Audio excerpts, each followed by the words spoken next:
अमेरिकेचे माजी राष्ट्राध्यक्ष जो बायडन यांना प्रोस्टेट कर्करोगाचं निदान झालंय।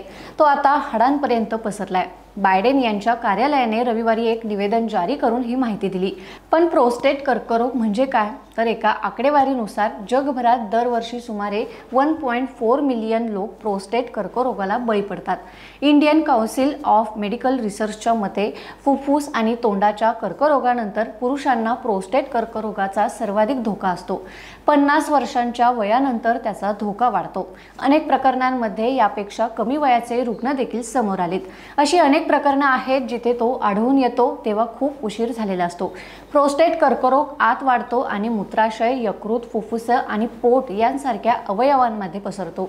कर्करोगाच्या पेशी रक्तासह हाडांपर्यंत पोहोचतात, ज्यामुळे हाडांमध्ये प्रचंड वेदना होतात आणि तुटू लागतात। प्रोस्टेट कर्करोगामुळे वडील होण्याची क्षमता कायमची कमी होऊ शकते। केवळ हा रोगच नाही तर त्याच्या उपचारांच्या दुष्परिणामांनाही सामोरं जाऊ लागू शकतं। प्रोस्टेट कर्करोगात वापरल्या जाणाऱ्या हार्मोन थेरपीमुळे टेस्टोस्टेरॉन हार्मोन्सचे उत्पादन थांबू शकते आणि एखाद्याला इरेक्टाईल डिसफंक्शनचा सामना करावा लागू शकतो।